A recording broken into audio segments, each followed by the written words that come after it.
Hello, everyone. Welcome to another episode of the Philly Old Head Review. Today, our guest, Miss Dacia Moore. She's coming in from Kansas City, Missouri, right? That's correct. And we're going to talk a little bit about mental health. So prior to getting into the interview, I'll let her introduce herself, give a little background about how she got into mental health. Absolutely. Well, hello to you. My name is Dacia Moore, as Omar introduced.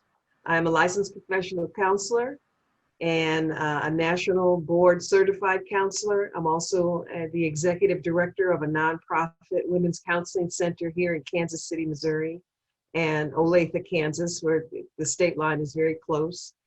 I was born in Brooklyn, New York.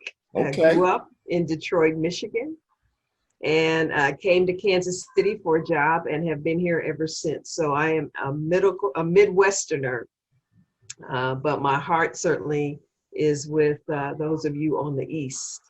But mental health and counseling has been a passion of mine since I received counseling. I went through a very difficult divorce. So I moved to Kansas City, got a job, got married, expected to live happily ever after. That did not happen.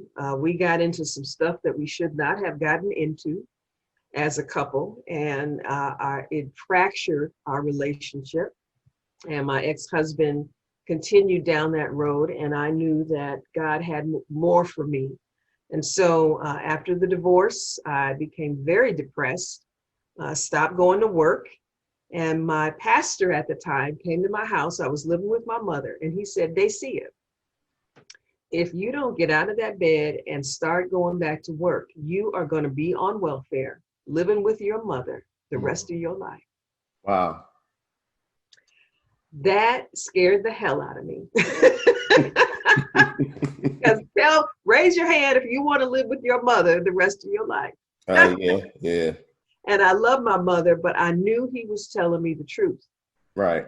So I went to counseling. My mother had been begging me to go to counseling. I wouldn't go. But because I was fearful of losing my job, I went to counseling, and my counselor helped me. It was a white woman. And she helped me. She helped me to the degree that after 18 months, I said, I want to help other people the way you helped me. Because not only did we talk about the broken dreams that I had that were crushed. I had two small children, single parentness, financial stress, shame, guilt. But we also talked about my childhood coming up in a broken family. My mom left my dad, moved to Detroit. That's how I got to Detroit. Right. So long story short, I understand what it feels like to be in pain, but I also know it is possible to be liberated from that pain. I'm a Christian, and so, and my counselor was a Christian, and so we talked about faith and God and purpose. And I am so pleased and honored to be on your program, and kudos to you, Omar, for even putting this good out into the world. I appreciate I appreciate you being here, and hopefully we can benefit from some advice that you may give, and I'm happy to. Like that. So let's get started. Your story is very reminiscent of many stories like that. So we'll use that to ask the question, why do we need, in general, why do we need mental health treatment? Why do we need that? Well, everybody doesn't need mental health counseling, although it is beneficial to have somebody from outside of your circle listen to you and help you gain clarity, help you to maybe consider some options that you had not considered. Because see, most of us have certain people around us. We have our family members, and we have our family members who are pro us, and then we have our family members who are like, oh, you ain't all of that, okay? Right. Then we have our friends around us who are pro us. Yeah, man, yeah, you're doing the right thing. And they may be in the same situation. So a lot of times the people we surround ourselves with are people who are like us or who have been around us for a long time.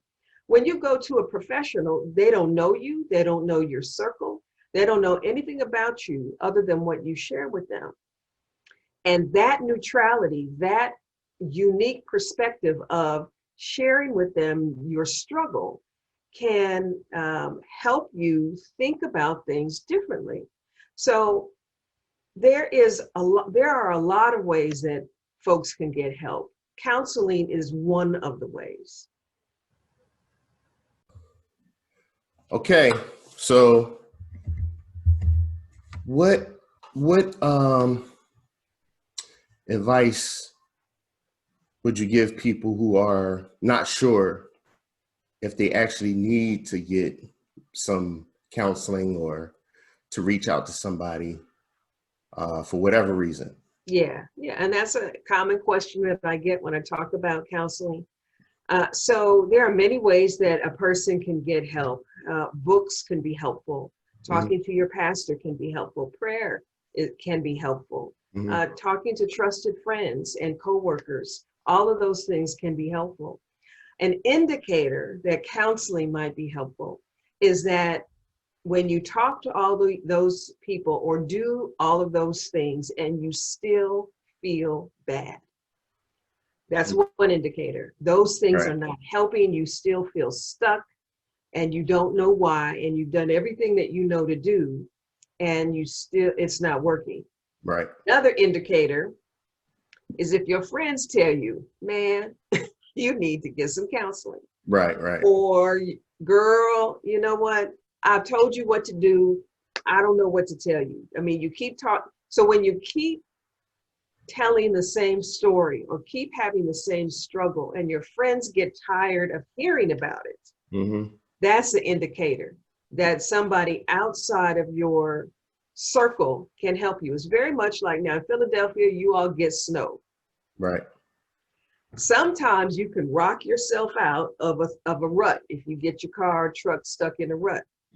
Sometimes you need a couple of guys to go behind you and push you out, okay? Because the rocking just is not enough. That's kind of like counseling. Sometimes we need somebody to push us out of that rut by giving us tools, a new perspective, and something to think about in order to get unstuck. And Omar, what I find is that people of color, especially African Americans, have become accustomed to being stuck. Right. And you don't have to be, because there are many, especially in Philly, counselors of color of all genders and persuasions that you can find somebody to help you. I think a lot of times we don't realize that we are stuck. Like it's become so normalized. PTSD, living in certain types of communities and things like that. So we don't recognize that we need something to take us out of our normality into something that is truly or should be more normal for us. Sure. And we also have this stigma that, counseling is for white people. Counseling is for crazy people. I ain't crazy. I'm not telling nobody my business. We still have those stigmas. I'll just pray through it. God will help me, and God will help you. Right. But you know what? You have doctors, and if you break your leg, I bet you're not going to go home and just let a friend patch it up. You're going to go to the emergency room. You're going to go to a specialist who is trained in how to help you in that specific situation. So there are counselors who have struggled, who come from the urban core. Not everybody comes from a middle class or upper class background. So you can find somebody who can relate to your experience and help you be better. That's what it's all about, Omar. Help people, help yourself to become better. Now, talk about the importance of once you enter into a counseling session, the importance of being honest with the counselor. So they really help you deal with some of your issues and not holding back and concealing information. You're not giving a complete picture. Yeah, yeah. Well, first off, you got to find somebody that you like. So finding the right counselor that's a good fit is a matter of doing a little bit of research that you are worth on finding a good counselor. So when you find them, you can go online, look at their profile, look at their website, call them, talk to them on the phone, leave a message. If they don't call you back, that's not the counselor for you. If they call you back, you just say, hey, I'm struggling with XYZ. Can you help me with that? So when you find somebody that you like, that you feel you can make a connection with, then you schedule your appointment. And in the first appointment, the counselor will say to you, this conversation is confidential, except for 4 reasons. If you are being abused, I'll need to report it. Right. If you are thinking of killing yourself, I'll need to report it. Right. If you are thinking of killing somebody else, I'll need to report it. And if you know of a child or an elderly person who's being abused sexually or physically, I'll need to report it. Right. So other than those 4 reasons, anything that you and I say, anything that you say is confidential, meaning it will not leave the walls of this room. And most counselors, I would say 95% of them hold that confidentiality very close, because if you don't think you can trust me with your secrets, then what's the point of counseling? There is no point. Right. Okay, so that's number 1. Mm-hmm. Then as you continue to have conversations with your counselor, what you're looking for is somebody who is non-judgmental. Your counselor should not be giving you advice, telling you what to do. Oh man, are you crazy? You shouldn't be. No, counselors are supposed to remain neutral. Okay. So if you start getting into a session and your counselor starts telling you what to do or judging you, stop. Find somebody else, because that is not what we do. A good counselor will listen and will, because it's about you. It's not about me and what I think you should do. It's about you and what you think you should do. Right. So being honest is important, because I can't help you if you're not honest. And what I tell my clients, if they cuss or if they, feel ashamed of something they've done, listen, I'm not your mother. I'm not your friend. I'm not your judge. I'm not here to tell you what to do. This is a safe space for you to be who you are and say what's on your mind, so that we can figure out how to help you move forward. I can't help you if you're not being your true, authentic, take off the mask. Let's look at the ugliness. There's a quote that says, you can't solve a problem until you look at it. Counselors are trained at looking at problems. So what you have to say is probably not the worst thing they've ever heard. And even if it was, they can help you. Okay.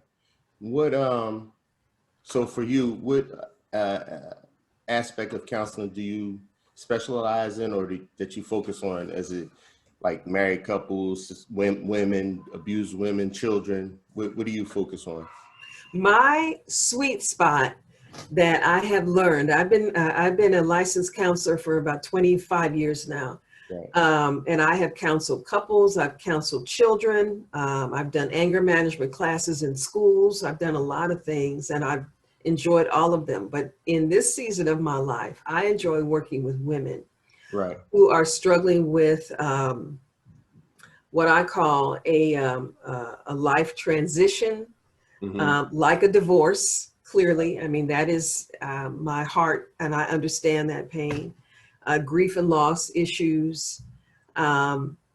It's what's called an adjustment disorder in the in our manual. We have a manual that we go by, and it has a name. It has a list of all these names, these diagnoses. So my sweet spot is helping women specifically, and women of color particularly, to be stronger and to be more empowered. So they may be dealing with insecurity. They may be dealing with work-life balance. You know, I've got a husband, I'm sheltering at home, I'm homeschooling, and what about, and I'm trying to work, I'm Right. trying to get this promotion. I can't do it all, and I feel like I'm failing. Those kinds of what I say are temporary issues, as compared to some folks that have developmental disabilities, Okay. or things that are more pervasive and chronic, like a personality disorder. You know, personality disorder is long term because it's your personality. So how you are is how you are, and learning to deal with how you are. Or usually it's other people in your life who are struggling with you, Right, right. and you think it's everybody else. But Yeah. that's the indicator. If everybody in different places is struggling with you, then the common denominator is you. Right. But so there are other specialties. I don't like those long-term issues because I like to see progress. Okay. And we can see progress in the way that I work with people in 3 or 4 sessions. Now that doesn't mean you're finished, but you'll see progress, and it's like, okay, I feel better. I want to keep going because I want to be the best that I can be. Right, right. Yeah. When those people with those type of personality disorders, um, whatever they may be, the different manifestations of them, when they come to you, are they already diagnosed, or do you, uh, is that part of your job, or? I can diagnose. I've had some clients, for instance, another area that is somewhat challenging for me is people who have major and severe depression. There are levels of depression in our book, and there's one that is a very deep-seated kind of depression. Generally, there's a chemical imbalance that goes along with that. So sometimes people will come with a diagnosis, and that helps me to understand them better, because the diagnosis simply labels your struggle. That's what a diagnosis is. But sometimes they don't. And after 2 or 3 sessions, I kind of have an idea that there's more going on than just the average bear. Right, right. And if I think that, then I'll ask some questions. And, you know, I am really good at many things, but I'm not good at everything. And there are some times when I've had to refer clients to a different counselor because that was not my area of strength. And Right, there's somebody else out there that can be more helpful. And right. so counselors are able to do that as well, to refer to other counselors. Okay. Like I have one client that I've been working with actually for a couple of years. It's a white male, Mm-hmm. and he's having some struggles with sex, not his sexuality, but there's some things going on in his head that are affecting his relationship with his significant other. Right. And so I am not skilled in sex therapy, but there are sex therapists out there who can help with a variety of challenges that we have in that area. And so he goes to the sex therapist for a few months, gets some clarity, you know, and then reconvenes and we reconnect and keep it moving. Okay. So segueing away from your personal experience with your clients and things like that, I want to ask you a general overall set of questions. Looking at our country right now, Mm-hmm. in our large cities like Kansas City, Philadelphia, Atlanta, New York, overall, what do you think is going on with the youth of today? Well, I think a lot of our youth are angry and feel disenfranchised, uh, primarily because of the pandemic and the social and racial injustice that they see. Mm-hmm. I do think they have hope, though. I hope that they have hope, but they are unique in that I don't know if our young people, and depending on what age you're talking about, but they're the first 100% digital, 100% electronic generation. Right. And that is, in my opinion, going to bring some challenges for them because they have so much access immediately that it remains to be seen how that's going to eventually play out in their emotional health. I think what I've seen is very disturbing that a lot of the youth don't know how to communicate with each other Mm. due to social media. Um, and many of their disputes today, many of the disputes are through social media. Mm-hmm. And then when they finally meet up, they're fighting or shooting or whatever the Mm-hmm. case may be. You have the school bully stuff and what have you. So what what type of mechanisms can we use, or how can we get through to them that to help them communicate better and be more intuitive about who they are, and that this stuff isn't real, those type of things. Well, King Solomon says in the book of Proverbs, no, Ecclesiastes, nothing is new under the sun. Hmm. So parenting is challenging and it does have to adapt to the technology.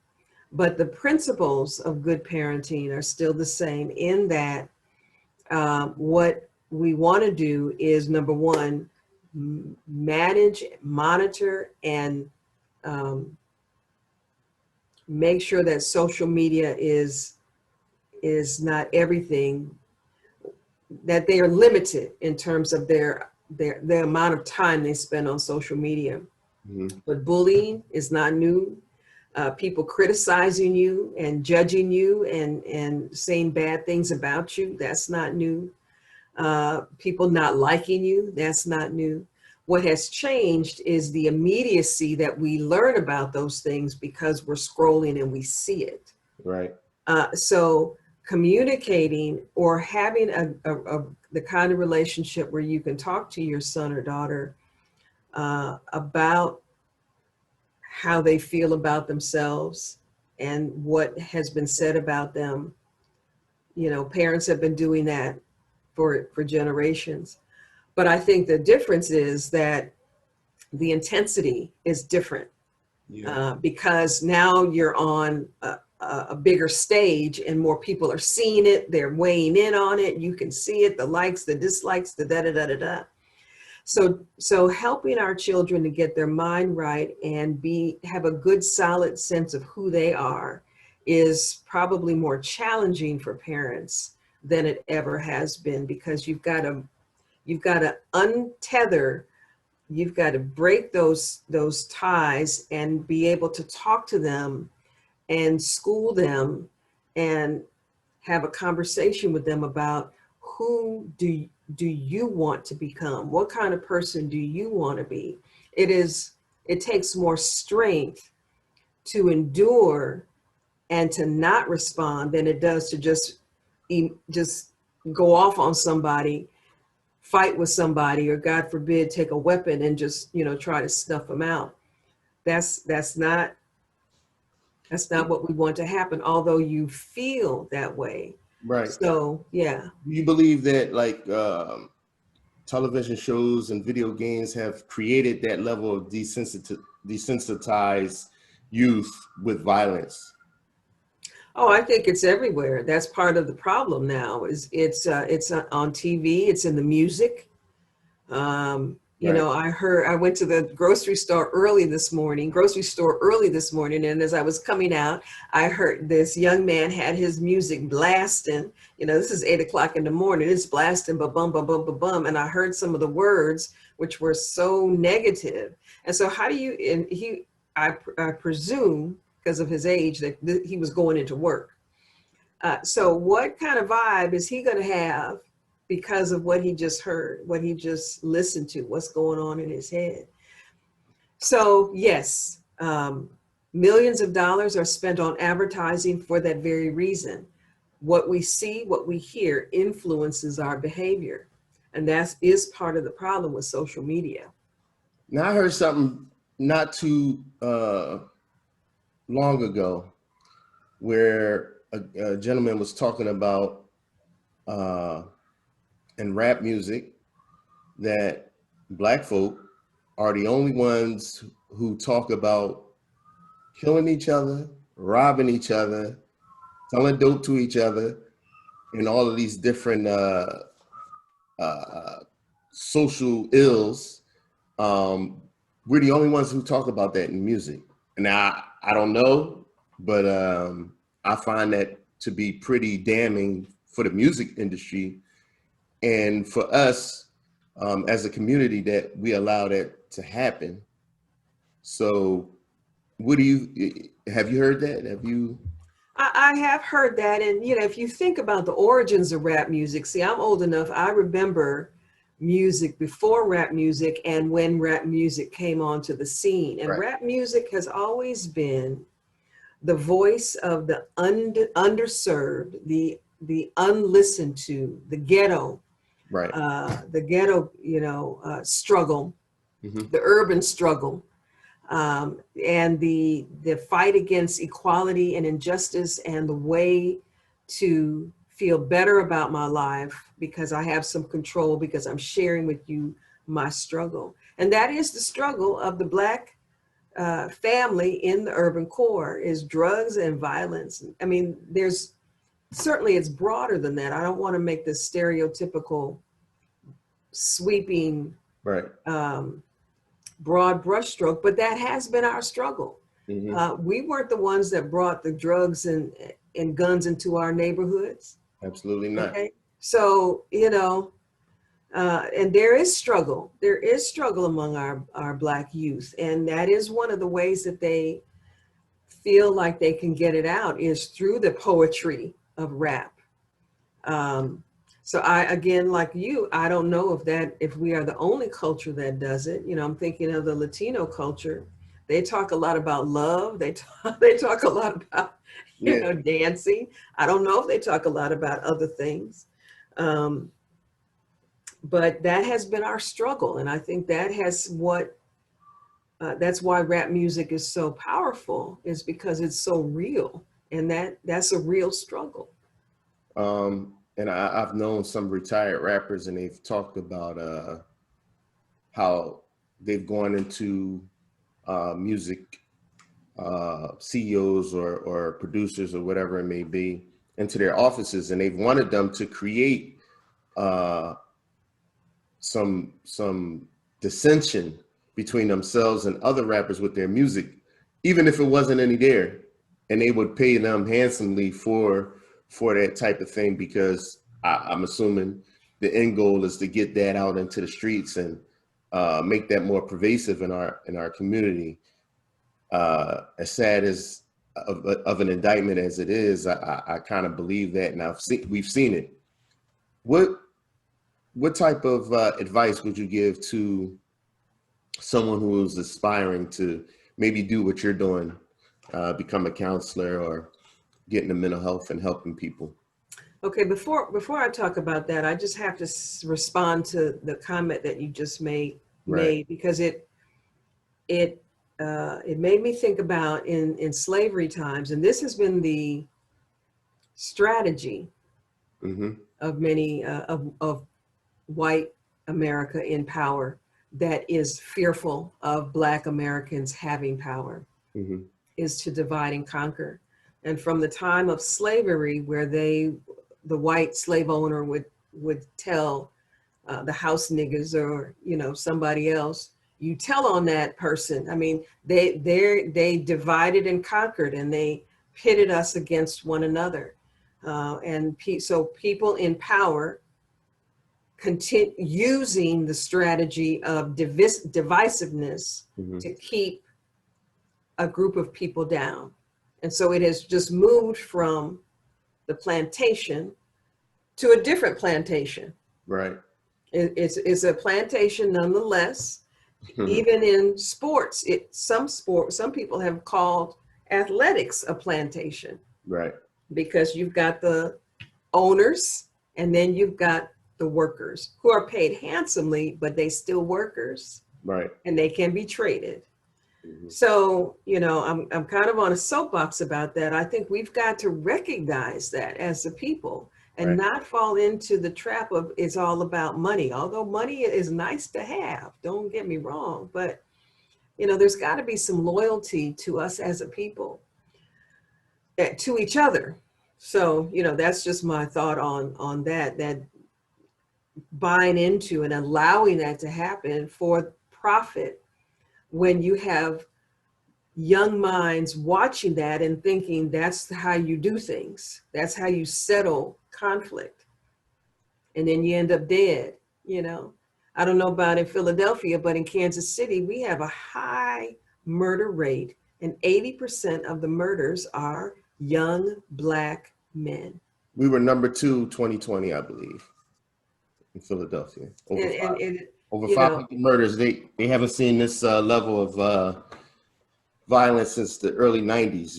That crack era. mhm, So yeah. yeah, it was pretty bad this past year, and it hasn't stopped. Yeah. So, it's a complex issue, but I did want to at least speak to that, because our young people see music and athletics as one way to make it, which that is true. Hmm. But then the messages that are out there are important as well.